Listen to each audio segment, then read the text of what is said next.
Bonjour les passionnés de voyage hors saison et loin des foules. Parfois on planifie un tour et on échoue lamentablement. On voit certes la chapelle et quelques champs de vignes, mais aussi beaucoup de garrigues, de boue et on pousse souvent le VTT. Ce panneau nous fait faire beaucoup de détours. Nous sommes dans le sud du Luberon et au nord de Grandbois. Cela commence de manière très classique, on monte à partir d'un hameau vers la colline. La pente est douce, il fait beau et pas trop chaud, tout est réuni pour un petit tour printanier dans le sud du Luberon. Le hameau de Fierac se trouve au nord de Grandbois, c'est une région très à l'écart des flux touristiques. Ainsi il n'y a pas de parking au départ. On stationne au bord de la route sous le centre du village. Ce tour ne présente aucune difficulté notoire, mais on en sortira les bras et les jambes égratignés par les branches. Au printemps, un peu de boue fera aussi partie du décor pour le VTT.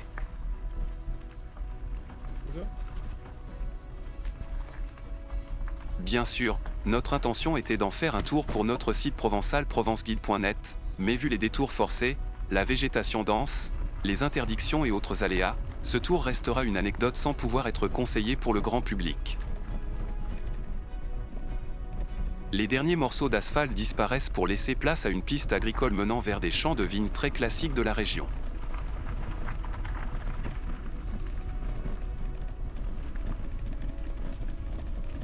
Nous voilà près du premier champ de vignes en sortant du hameau. La colline sur la gauche s'appelle Collet de Fierac, nous contournons cette élévation au nord, c'est-à-dire à droite. Droit devant au fond se trouve la crête boisée du Luberon. Il avait beaucoup plu début avril 2024 et sur les routes agricoles défoncées se trouvent des trous d'eau. Celui-ci est petit, mais nous en verrons encore d'autres. Sur ce tour, on monte 2 fois sur un dénivelé d'environ 70 mètres. La distance totale ne dépasse pas 5 km. Il nous a fallu moins d'1 heure.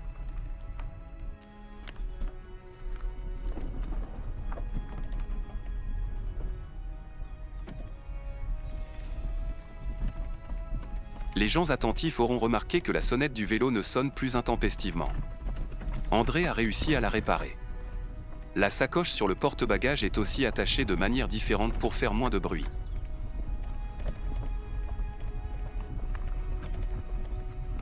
Nous continuons toujours en direction ouest.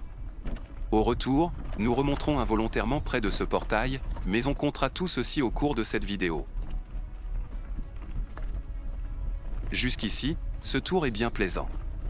Il est 10 heures et on ne transpire nullement. La Pinède offre quelques passages d'ombre.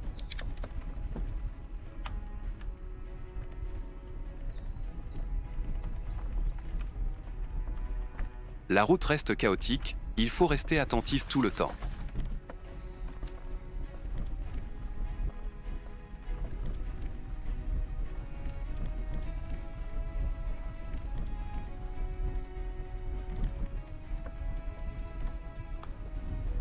Nous arrivons sur un autre champ de vignes.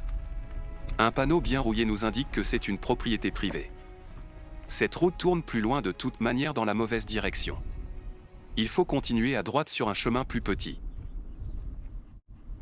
Ici commencent les défis. C'est une descente de 25 mètres sur 550 mètres de distance. Il y a quelques marches rocheuses qui forcent à pousser le vélo surtout parce que le sentier est fortement embroussaillé. Il n'y a pas de place et on ne voit pas ce qu'il y a plus loin devant.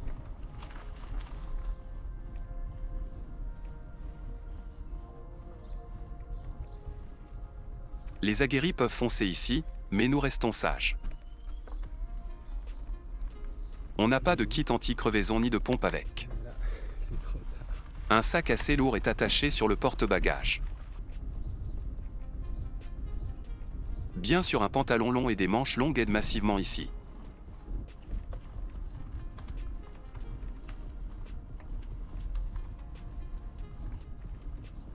Mais bien sûr, on chute aussi.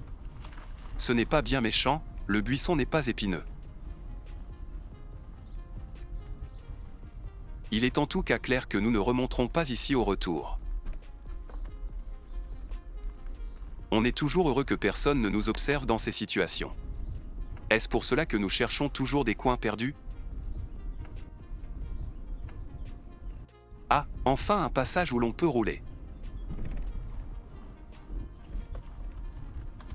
C'est bien mieux de profiter du dénivelé négatif en roulant.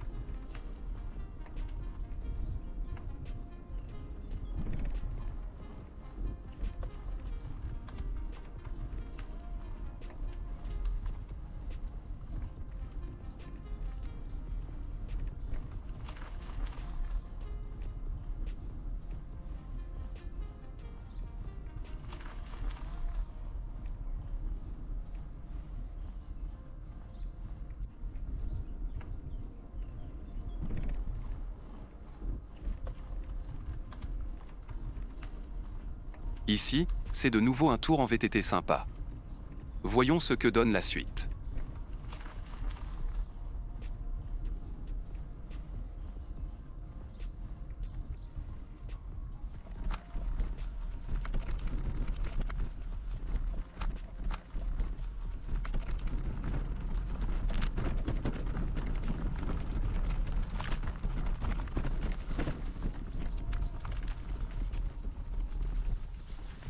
Encore un champ de vignes. Non loin derrière devrait être la chapelle Saint-Pancrace. Nous sommes apparemment sur la bonne voie.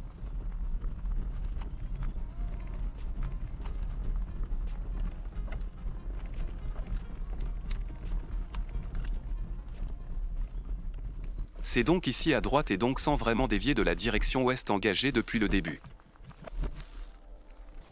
Y a-t-il un chemin ici ?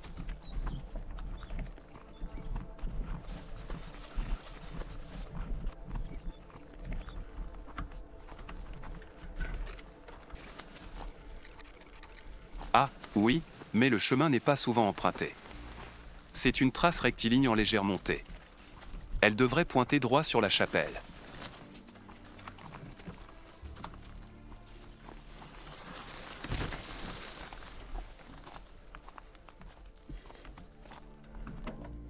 Remontons sur le vélo tant que l'on voit un peu plus loin devant.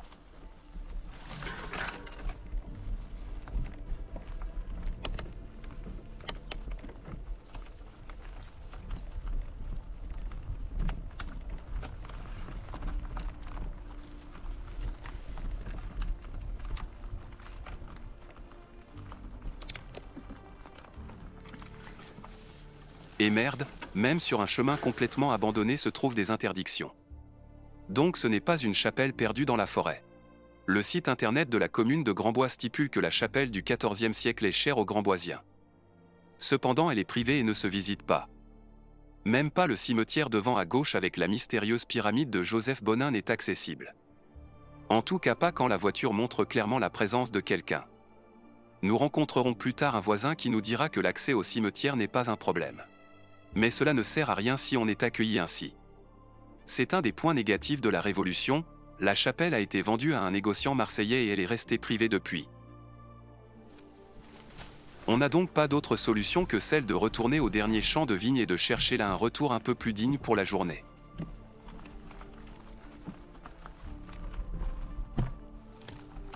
C'est donc d'abord le même chemin qui est embroussaillé devant.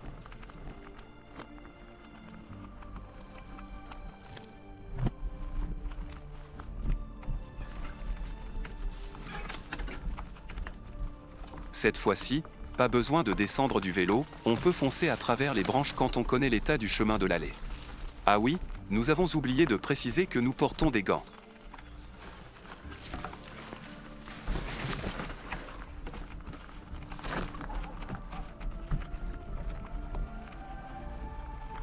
Cependant, nous entendons des aboiements de chiens.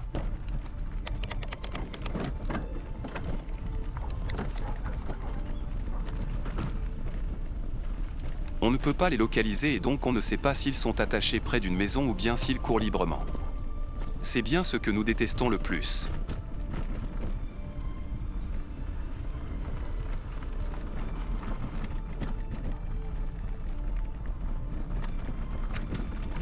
On est donc reparti très vite du champ de vigne dans la seule direction différente de l'allée. C'est vers le Plan et le Haut-Pradines. On pédale, mais toute cette section est aussi en descente.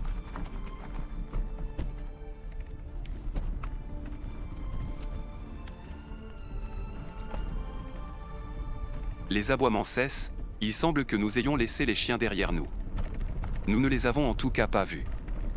soit il se trouvait à la chapelle, soit au dernier mas sur le chemin de Saint-Pancrace que nous avions contourné sur le sentier en descente. Bref, chapelle interdite et chien, voilà qui est assez pour être un peu dégoûté de l'endroit.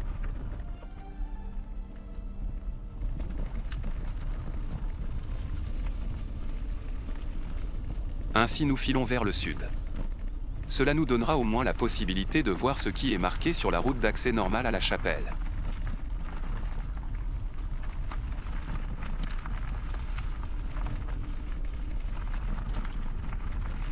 On arrive à d'autres terrains et d'autres maisons éparses.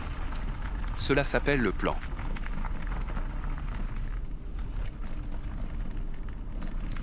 Pas de chien ici, voilà qui est très bien.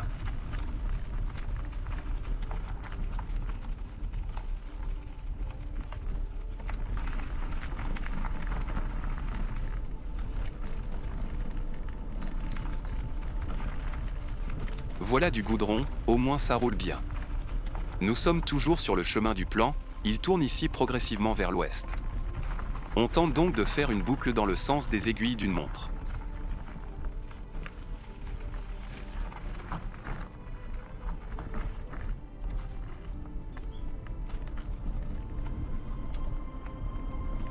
Voilà une petite remontée. La majeure partie est en descente.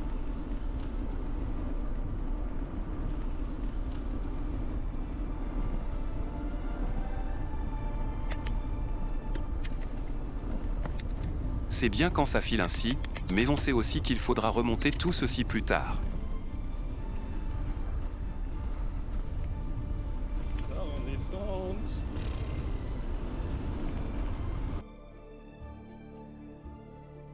Ce virage est serré, il nous met sur la voie du nord. C'est la route des 33 qui relie Grandbois au sud vers Vitrolles en Luberon. Ici commence une lente remontée. On l'accélère un peu pour que cela ne dure pas trop longtemps dans la vidéo. Ici à droite se trouve la route normale vers la chapelle Saint-Pancrace. On y trouve les mêmes interdictions. Au moins on l'aura vu de l'extérieur avant. Continuons donc sur la D33.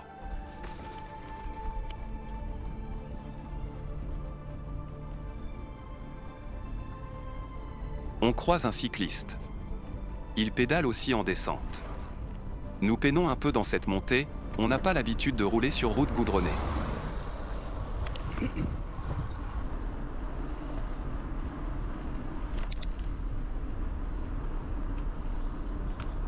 Voilà notre échappatoire sur la droite. C'est une piste forestière le long du torrent de Saint-Pancrace. Nous avons repris la direction est, donc retour vers le hameau de Fierac.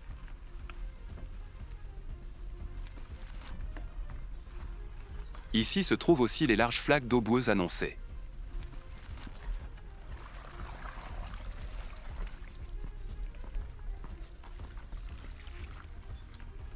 Il faut rester au bord car le sol est trop mou pour pédaler au travers.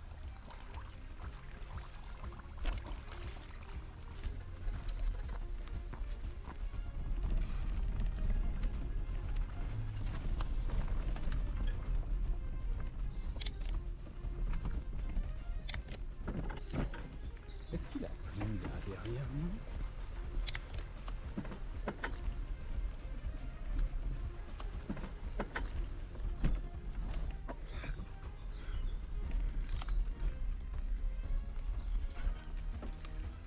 Les plus grosses flaques semblent passer.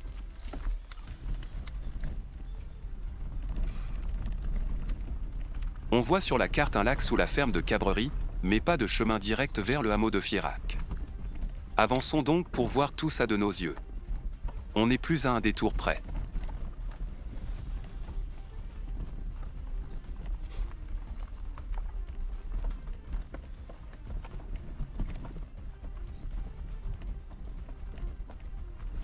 La montée a reprise. On halète car il commence à faire plus chaud.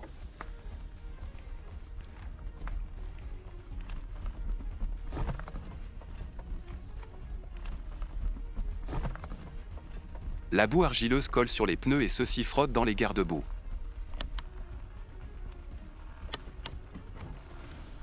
On n'a pas envie de décrasser tout ça et on attend que ça tombe tout seul. Surtout que les flaques reprennent de plus belle.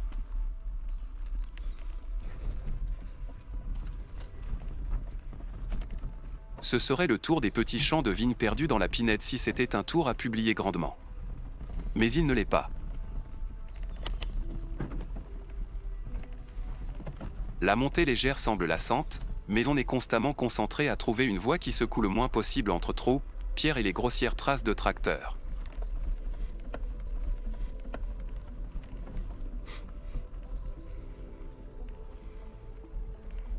Bien que ce soit un petit tour, on sent déjà la fatigue. Ces éternels détours et toutes les inconnues stressent et fatiguent aussi. À droite monte une piste pentue vers le champ où aboyaient les chiens. Ce n'est pas une option pour nous. On continue donc tout droit vers l'est.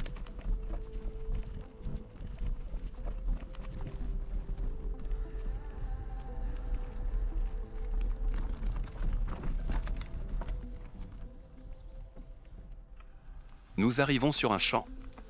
D'après la carte, il devrait y avoir un chemin agricole à gauche du champ.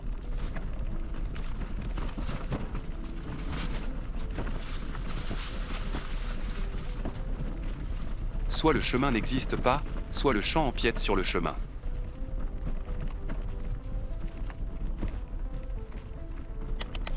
Mais voilà que le chemin reprend dans la forêt, il existe donc bel et bien.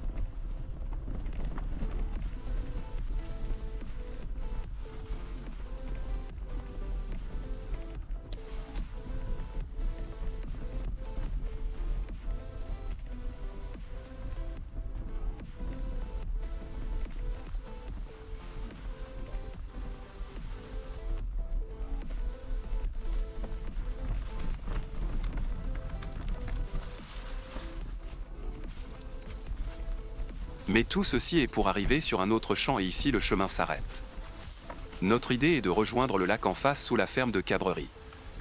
Cependant on voit des grillages et des panneaux d'interdiction en face. Mais voilà que quelqu'un voit notre embarras. Bonjour.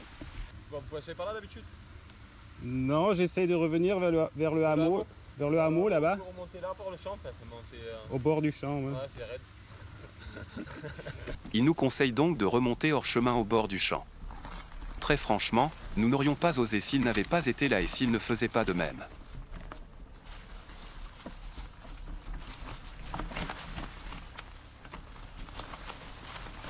Nous nous efforçons de rester le plus près entre forêt et champ car il ne faut pas empiéter sur les cultures.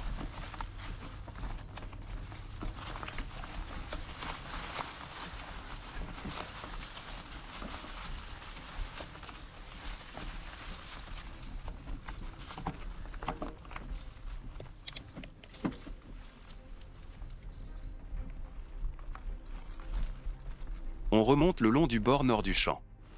Au bout, nous trouvons un semblant de chemin en direction sud. Il devrait nous ramener vers le chemin de l'allée.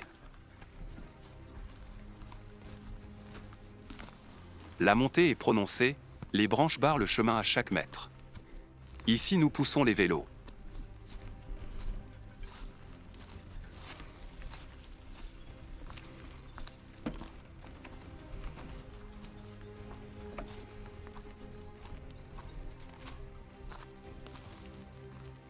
On se remet en selle quand ça va un peu mieux.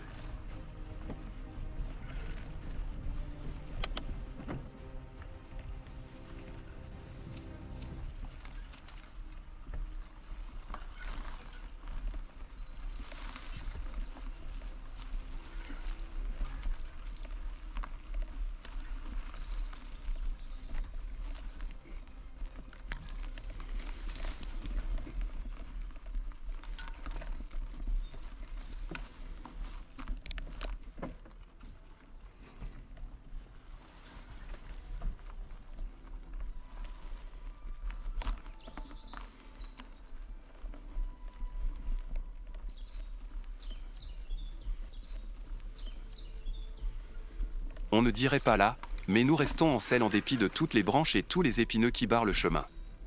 Nous avançons bien sûr dans les toutes petites vitesses car la montée continue aussi.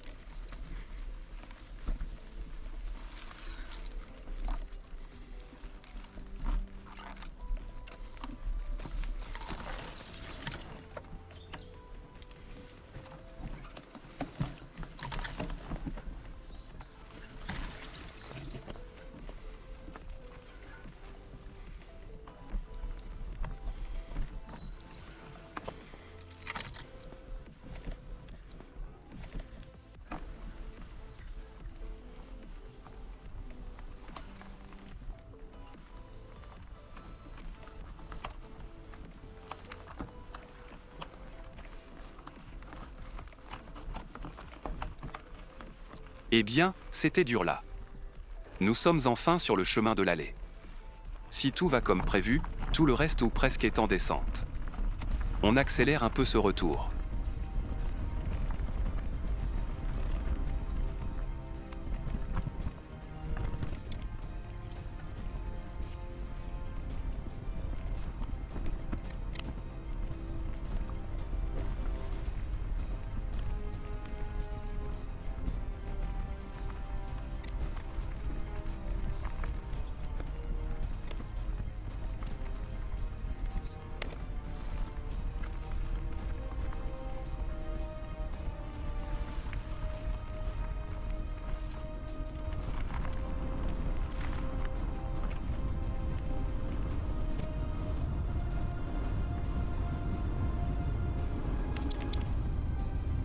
Bon, c'était exigeant et fatigant.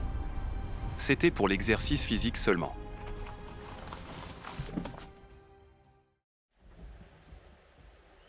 Lors de nos recherches pour les emplacements la nuit, il nous arrive de sortir par des routes qui n'étaient pas barrées de l'autre côté. Mais c'est bien mieux d'y passer en venant de ce côté.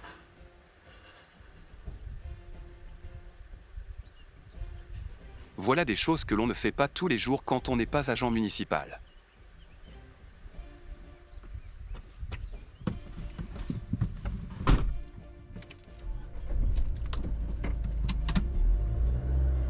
On a bien sûr remis la barrière après le passage. Dans la vidéo suivante, nous passons au nord du Luberon pour explorer les sites de Villars. Des liens se trouvent à la fin de la vidéo et dans la description.